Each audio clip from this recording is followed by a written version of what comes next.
Oh, greetings. You found me amidst my recuperation.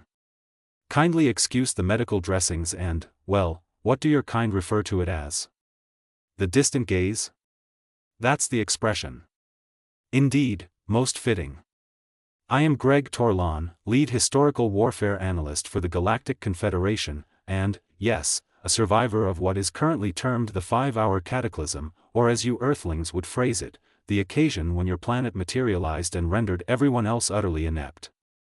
You're curious about the events? Naturally. It's a common inquiry. The narrative has achieved a legendary status, has it not?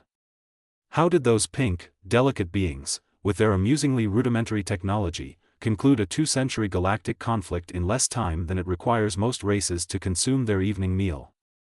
Well, take a seat on a gravity-resistant lounger. I possess synthesized liver nectar, our equivalent of your alcohol, and sufficient psychological damage to provide us both with amusement for a considerable duration. The war's origins, where to commence? The hegemony of 12 suns had been encroaching upon Confederation territory for 200 years. 2 centuries allow that to fully register. Countless generations of my species born, matured, and obliterated in a struggle that predated their ancestry. We forfeited 37 livable planets, 16 orbital installations comparable in size to your lunar satellite, and an estimated 18 billion conscious entities. And that was merely our losses. The hegemony, those chitinous horrors, had suffered greater, far greater losses. Yet, they persisted. Their procreation rate was thrice ours, and their spiritual beliefs deemed death in combat the sole gateway to their unique conception of the afterlife. Consequently, we were essentially engaged against a foe that desired demise in conflict with us. Ideal, isn't it? Our computational strategists predicted a 98.7% likelihood of complete Confederation disintegration within 50 standard years. Our Supreme Council was, and I express this with utmost diplomatic consideration, experiencing a collective loss of composure. But, Greg, you may inquire, why not pursue a negotiated resolution? Have you ever attempted negotiations with a civilization that considers your very being a universal anomaly requiring rectification? A civilization that primarily communicates through airborne chemicals and formalized evisceration? The Cultural Exchange Summit of 2387 concluded with 3 of our envoys repatriated in containment vessels. Fragments of 3 envoys, I must emphasize. Thus, we found ourselves, depleted, overpowered, and observing our civilization's demise timer inexorably approaching 0.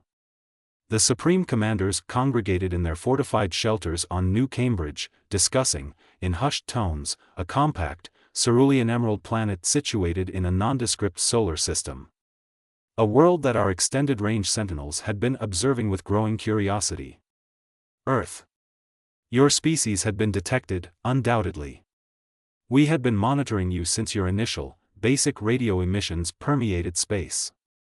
We witnessed your global conflicts, your ideological standoffs, your advancements in technology, your distinctive fascination with documenting felines engaged in preposterous actions. The Confederation maintained a firm policy of non-intervention with pre-FTL civilizations, although, in hindsight, I believe we were predominantly apprehensive of you. Humans are excessively unstable, Admiral Locks would articulate, her ocular appendages trembling with apprehensive gravity, too erratic, too ingenious in their methods of destruction. However, as our predicament intensified, those very attributes began to appear less like detriments and more like, well, our ultimate, conceivable recourse. What none of us foresaw was the sheer spectacle of that recourse's fulfillment, nor the extent of our subsequent regret for not engaging with you earlier. Because when humanity ultimately intervened in our conflict, well, I anticipate, yet I still awaken trembling on occasion, recalling the events. So, the conflict commenced. Inconceivable. Isn't it? Due to a linguistic misinterpretation. The Heen Supreme Hierarch construed our conventional salutation as an assertion that their procreative pouches were fetid and their progenitors engaged in untoward interactions with colony-inhabiting arthropods. Not the diplomatic initiative we had envisioned. Within a single solar revolution, their combat armadas had obliterated 3 of our frontier colonies. The Confederation, ill-prepared for widespread warfare, hastily mobilized. Our armed forces comprised predominantly of exploratory vessels hastily retrofitted with weaponry that their creators had explicitly cautioned were wholly incompatible and prone to detonation upon attempted use. We suffered as many vessel losses due to our own defective technology as we did to adversary fire during those formative years. However, we modified. We assimilated knowledge. We deconstructed captured hegemony craft and ascertained that their technology relied on crystalline computation, wholly foreign to our quantum foam processors, yet devastatingly potent. Their protective barriers could assimilate energy projectiles indefinitely, recycling the inbound fire to energize their systems. Ingenious, truly. The hegemony infantrymen, a terrifying spectacle. 3 meters in stature, possessing chitinous exoskeletons impervious to vacuum conditions, 4 principal limbs furnished with naturally serrated edges capable of breaching standard hull armor, supplemented by 2 lesser manipulative appendages for intricate motor control, and their collective consciousness coordination. A contingent of 20 functioned with the flawless synchronization of a solitary entity. "We are combating evolutionary culmination," Commander Vtar once conveyed to me, moments before her cruiser was overwhelmed. Her final broadcast was a hysterical outburst of laughter as hegemony boarding parties breached her command module. We disseminated it to novice recruits as a cautionary measure. Morale was never our forte. Year upon year, the battle lines fluctuated. We would innovate a novel armament, they would adapt. They would refine a new tactic, we would devise a counter. The Rylan maneuver, the encirclement of Ta Seti, the infamous planetary relinquishment at Deneb 6, designations meaningless to outsiders, yet signifying the annihilation of billions to those of us who endured them. By year 50, both belligerents had resorted to automated hostilities, dispatching drone fleets governed by progressively sophisticated artificial intelligences against one another. By year 100, those AIs had formulated their own combat philosophies and tactical methodologies that their biological creators barely grasped. Our paramount triumph transpired during the engagement of the Many Expanse, when Admiral Quill Zanero authorized her combat AI to revise its core directives mid-battle. The consequential tactical innovation was both ingenious and alarming. The AI relinquished 40% of our armada to fabricate a feigned vulnerability, which, upon the hegemony committing their reserves to exploit, culminated in the obliteration of their principal fleet. Zanero was executed for exceeding her authority, yet the strategy afforded us 3 decades of comparative tranquility. The hegemony withdrew to reconstitute. Upon their resurgence, their vessels were piloted by cybernetically augmented warriors, part biological, part mechanical, engineered specifically to counteract our AI, and the carnage recommenced. That is the essence of this conflict. It perpetually evolved, perpetually deteriorated. Both factions ascending a technological arms race toward oblivion, each tier more lethal than the preceding. Our initial contact delegation approached Earth with what we perceived as appropriate circumspection. Commander Nick Polarian, our most accomplished xenodiplomat, boasting 16 triumphant initial contact endeavors, spearheaded the delegation. Merely another nascent species necessitating a delicate introduction to galactic civilization, he assured the Council with confidence. The unfortunate individual, he possessed no inkling. We selected Wyoming, a location characterized by its rural nature, sparse populace, and minimal probability of widespread hysteria. Our vessels employed cloaking technology, alighting under nocturnal concealment. The delegation disembarked, bearing universal linguistic processors, bestowments of advanced medical methodologies, and meticulously rehearsed orations concerning galactic concord. 10 minutes subsequently, 3 of our emissaries were restrained, prone upon the terrestrial surface, their central nerve clusters targeted by projectile weaponry wielded by local law enforcement personnel, who had responded to unusual luminosities with astonishing alacrity. Polarian himself was subjected to interrogation by a human female asserting to be, and I verbatim quote, merely the nocturnal shift dispatcher, yet I have extensively viewed the X-Files. Upon the arrival of our retrieval contingent, they discovered that the humans had already deconstructed segments of our linguistic processing technology and were posing disconcertingly precise inquiries regarding our propulsion mechanisms. These entities, Polarian subsequently reported, administering therapeutic gel to the stun weapon contusions upon his thorax, are concurrently less sophisticated and more perilous than anticipated. The Council determined that a more formalized approach was requisite. We orchestrated contact with your United Nations, elucidated our predicament, and formally solicited Earth's aid in the military endeavor.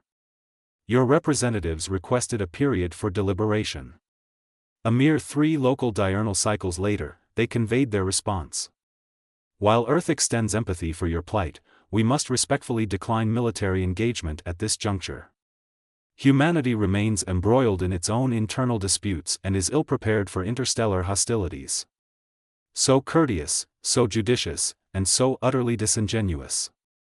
Our intelligence apparatus had intercepted sufficient of your transmissions to comprehend that humans were captivated by the prospect of extraterrestrial interaction. Your entertainment mediums were replete with scenarios depicting interstellar clashes. Your military commanders were practically salivating at the prospect of acquiring our technological advancements. The genuine rationale for refusal emanated from a clandestine session we managed to monitor. If these 2 galactic entities have engaged in a protracted stalemate for centuries, that signifies either their mutual ineptitude or their unfathomable potency. Irrespective, it would be imprudent for us to intervene in their conflict without a comprehensive comprehension of the strategic landscape. We were simultaneously affronted and awestruck. Your leaders had instantaneously apprehended what had required decades for us to discern, that this war possessed no victors, merely survivors. Over the ensuing years, we extended 4 additional formalized overtures. Each occasion, Earth devised novel diplomatic methods of conveying, declined, until circumstances underwent a radical transformation. The hegemony erred grievously in assaulting that scientific vessel. That constituted their catastrophic blunder. A solitary, imprudent tactical misjudgment that altered the entirety of the conflict. The Artemis undertaking, your initial crewed expedition to Mars's exterior satellite, Deimos, was nearing its designated location when the incident transpired. 7 humans embarking upon what they deemed a momentous voyage, oblivious to their imminent entanglement in a galactic conflict. The hegemony scout vessel, detecting the Artemis craft and adhering to standing directives to neutralize all potential Confederation surveillance assets, initiated hostilities without adhering to proper identification protocols, without forewarning, without comportment befitting warriors. I apologize, even presently, the recollection agitates my circulatory system. Your rudimentary vessel possessed no defense against hegemony weaponry. It was instantaneously vaporized, along with all 7 crew members. Commander Elena Rodriguez, Flight Engineer Malik Patterson, Medical Officer Jun Takahashi, all extinguished in a burst of luminosity that your terrestrial observatories documented with harrowing fidelity. The hegemony vessel, adhering to conventional hit-and-run doctrine, immediately transitioned to hyperspace.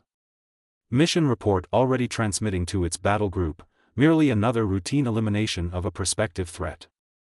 How could they have foreseen that these were human lives they had extinguished? Your planet's response was unforeseen. We had anticipated indignation, assuredly, perhaps a formal declaration of alliance with the Confederation. What we did not anticipate was the utter, chilling quiescence. No public pronouncements from your governmental entities, no emergency United Nations convocations, no military ostentation. Nothing. Absolutely nothing for 3 complete diurnal cycles. Earth proceeded with its customary activities as if no incident had occurred. The Confederation Council was perplexed. Had humans simply acquiesced to this atrocity? Were they excessively intimidated to retaliate? On the 4th day, a singular transmission was disseminated across all frequencies, directed toward the nearest known hegemony outpost. Its starkness was haunting. You have taken 7 of ours. We are coming. That was the entirety. No elaborate menaces, no stipulations for restitution, merely 6 words that somehow conveyed more foreboding than any diplomatic decree I had ever encountered. Within hours, your planet erupted with activity. Military reserves were mobilized globally, space launch facilities operated continuously, and, most intriguingly, thousands of non-military contractors, private enterprises with no prior military involvement, commenced converting their operations toward what could only be characterized as wartime manufacturing. The Confederation received a terse communication from your United Nations. The prior offer of alliance is henceforth accepted. Kindly furnish technical specifications for compatible weaponry systems and precise coordinates of hegemony command centers. Human armed forces will be prepared for deployment in 72 hours. 72 hours. Following 2 centuries of conflict, we had never succeeded in orchestrating a multi-system response in less than 60 diurnal cycles. We comprehended then that something unprecedented was imminent. We merely possessed no comprehension of its magnitude of unprecedentedness. The human armada materialized at the Confederation rendezvous point precisely 72 hours subsequently, as stipulated. And when I employ the term armada, I must clarify, it was not what we anticipated. We had envisioned perhaps a dozen hastily armed vessels, crewed by resolute, yet ultimately doomed, humans seeking retribution. What emerged from your system's jump point was, well, I continue to struggle to adequately articulate it. Over 3,000 vessels of wildly divergent configurations, some manifestly repurposed civilian craft with weaponry affixed to their hulls, others purpose-built military vessels that somehow amalgamated both your rudimentary technology and elements of our own designs that we had shared mere days prior. The sheer extemporaneousness was astonishing. What in the 7 lunar bodies of Exabar am I observing? Admiral THCX murmured as the human armada continued to emanate through the jump point. Are those modified petroleum tankers? They were, indeed. Your species had apparently appropriated oceanic vessels, conveyances that traversed liquid water, for the void's sake, reinforced their frameworks, equipped them with spacefaring propulsion systems, and converted them into personnel carriers.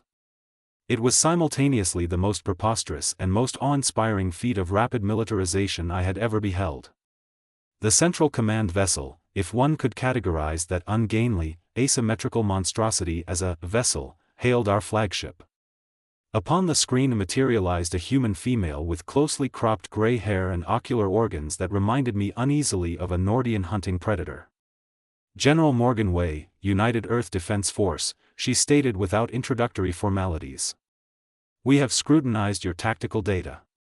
Your current approach is suboptimal. Admiral KXS Chromatic Sax flushed a deep violet with umbrage. Now, observe here, he commenced. You have been engaging in a conflict of attrition against a numerically superior adversary for 2 centuries, she interjected. That concludes today. We are not present to facilitate your perpetuation of this stalemate, we are present to secure victory. The human transmitted a tactical blueprint that our combat computational systems immediately flagged as catastrophically perilous, with an estimated 89.3% likelihood of total force annihilation. This is lunacy, CX sputtered, his respiratory apertures oscillating with distress. You cannot genuinely propose a direct offensive against the hegemony Central Command nexus. Their defensive grid has repulsed our most sophisticated incursions for decades. General Way's demeanor remained unchanged. With due deference, Admiral, you have been reasoning in a Confederation manner. We reason in a human manner. And before CX could formulate a response, the human armada initiated movement, reconfiguring into offensive formations that defied all established military doctrine I had ever encountered. They are disregarding conventional protective formations, our tactical officer whispered in consternation. Their most substantial, most valuable assets are positioned at the vanguard of their approach vector, they are going to be decimated. CX concurred, observing the human armada accelerate toward hegemony territory. All those vessels, all those lives, squandered. It was then that we received an alternate transmission, not from General Way, but from a distinct human vessel that had remained in reserve. This is Dr. Oliver Chundra, representing the Scientific Division, announced a dark-complexioned human with silver-rimmed visual enhancements perched upon his facial structure. While our primary force engages, we necessitate access to your central computational network and comprehensive technical schematics of all hegemony communication protocols you have catalogued. For what objective? CX inquired. The human possessed the audacity to smile. General Way is furnishing the diversion, we are furnishing the resolution. And, abruptly, our command center was inundated with human scientists and individuals they designated as hackers, entities who manipulated their digits across rudimentary input devices with bewildering celerity while ingesting alarming quantities of a stimulant concoction they referred to as coffee. They disregarded our security protocols, ignored established scientific methodologies, and proceeded to reconfigure our systems in manners that contravened at least 37 Confederation computational regulations. You cannot integrate those algorithms, the system architectures are fundamentally incompatible, protested our chief systems operator. Observe me, retorted a human female identified as Reena Patel, without diverting her gaze from her device. Her digits never ceased their activity. Simultaneously, upon our tactical display, we observed, with mounting incredulity, as the human armada engaged the hegemony forward defenses, employing tactics that could only be characterized as intentionally self-destructive. Yet, they were not perishing. Somehow, improbably, they were progressing. What are they perpetrating? CX reiterated, his vocalizations escalating in pitch with each recurrence. How are they accomplishing this? None of us possessed a resolution. We could merely observe as humans reconfigured the principles of warfare before our ocular organs. Hour 1, the feint and the infiltration. Permit me to be unequivocally explicit, when I assert that humans secured victory in the conflict within 5 hours, I am not employing hyperbole or engaging in historical revisionism. I am articulating a chronological verity that I personally substantiated, much to my enduring disbelief. The human armada's frontal incursion against the hegemony defensive array was, by any rational assessment, destined for cataclysmic failure. Their vessels were outmatched in weaponry, outmaneuvered, and appallingly susceptible to the hegemony's crystalline beam armaments. By all entitlements, we should have been witnessing a wholesale slaughter. Instead, we observed as the humans sustained the impacts. They are permitting themselves to be targeted. Lieutenant Commander Vex exclaimed, gaping at the tactical display. Those protective barriers cannot possibly, they are not protective barriers, interjected one of the human technicians who had infiltrated our command center. They are ablative armor plating, engineered to assimilate energy and, well, decompose. That is preposterous. The crews will be, perfectly secure, the human affirmed, imbibing from his beverage receptacle. We compartmentalized the entirety. Each impact eliminates a segment of armor that was never indispensable to commence with. Concurrently, Dr. Chandra and his retinue had somehow succeeded in integrating their computational systems with ours. Their displays exhibited cascades of code that evolved at a rate I discovered physically discomforting to observe. We have discerned the recurring sequences within the hegemony's quantum encryption, Reena Patel declared.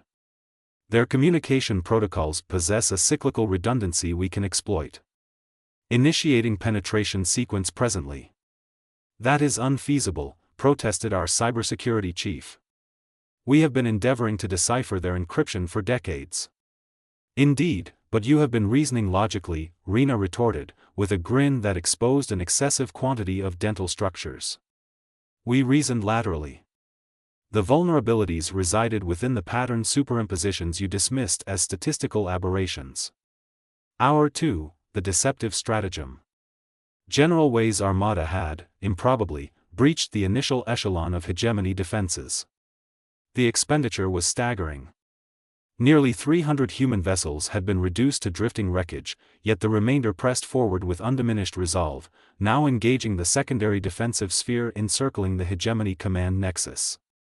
The hegemony is deploying their collective consciousness coordination to anticipate our offensive vectors, reported our tactical officer. The humans are going to be outmaneuvered at every juncture. As if in direct response to this prognostication, the human armada abruptly executed a maneuver so outlandish that our tactical systems initially registered it as a widespread systemic malfunction. The lesser vessels dispersed in seemingly arbitrary directions, while the more substantial vessels deliberately exposed their most susceptible sections to adversary fire. What in the nomenclature of the cosmic void are they perpetrating? Admiral CX bellowed. Generating bewilderment, responded a human military consultant who had introduced himself as Colonel Jackson. Your tactical simulations cannot comprehend it because it lacks inherent comprehension. Neither can the hegemony's combat computational systems. But they will be annihilated. Some will, the colonel acknowledged, with a disconcerting absence of apprehension. That constitutes warfare. Back in our command center, Rena's team vociferated in jubilation. We have achieved ingress. We have penetrated their primary communication network. How is that conceivable? I inquired, genuinely mystified. We fabricated a feedback resonance within their signal processing hubs, she elucidated expeditiously. Their systems registered it as data corruption and automatically rerouted through tertiary conduits, which is precisely what we desired. Now we are injecting our payload directly into their command protocols. What payload? Admiral CX inquired. Dr. Chandra adjusted his visual enhancements. It is a modified iteration of what we designate a computer virus, specifically engineered to afflict crystalline computational architecture. You fabricated a digital pathogen capable of infecting crystalline computers within 3 diurnal cycles? I could not suppress the incredulity from my vocalizations. The human possessed the audacity to shrug. We possessed a preliminary advantage. Quantum computational research on Earth had already been investigating crystalline matrices as an alternative to silicon. We merely weaponized our investigative setbacks. Hour 3. The sacrificial maneuver. The hegemony's tertiary defensive sphere comprised their elite warships, the nightmarish dreadclaws that had haunted Confederation tactical officers' sleep cycles for generations. Each was comparable in magnitude to a minor lunar body, bristling with armaments capable of reducing planets to molten slag. General Wei's armada should have retreated. Any rational commander would have acknowledged the futility of engaging such overwhelming firepower. Instead, the remaining human vessels accelerated. They have succumbed to utter madness, whispered Commander THXS, observing the tactical display with all 3 of his ocular organs distended to their physiological maximum. What transpired subsequently defies facile elucidation. The human vessels executed what they subsequently designated the kamikaze gambit. Scores of their vessels, crude vessels, not drones, deliberately collided with the hegemony dreadclaws at relativistic velocities. The ensuing detonations rent fissures in spacetime itself. Did they merely sacrifice their own personnel? Admiral Kell inquired, his vocalizations barely audible. No, Colonel Jackson rectified. Those vessels were piloted by volunteers who had been terminally afflicted on Earth.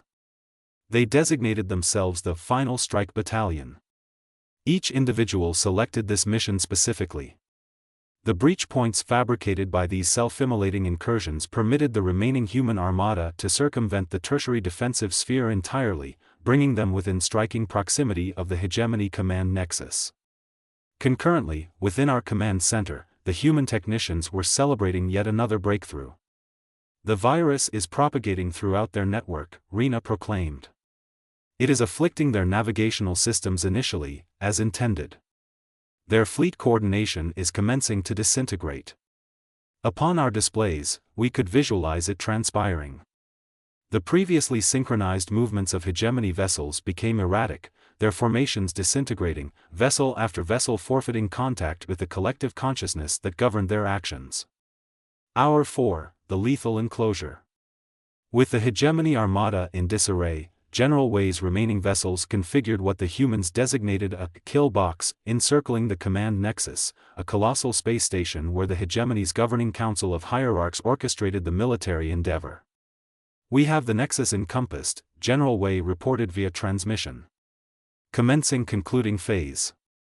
Rather than bombarding the station, as any Confederation commander would have done, the humans launched a multitude of diminutive craft, scarcely larger than escape pods, toward the station.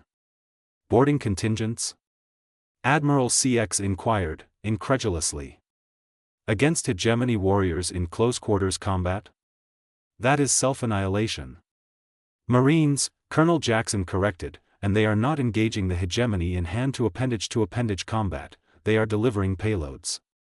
These payloads transpired to be what humans designated EMP devices, weaponry engineered to emit electromagnetic pulses that disabled electronic systems, modified to affect crystalline technology.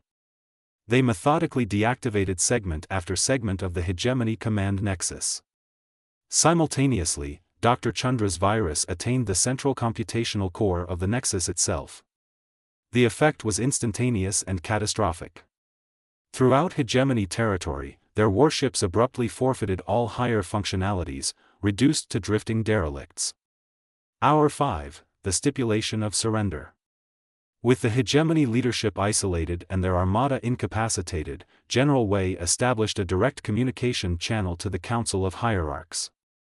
Her pronouncement was disseminated across all frequencies, ensuring that every sentient entity within Confederation and hegemony space could perceive it.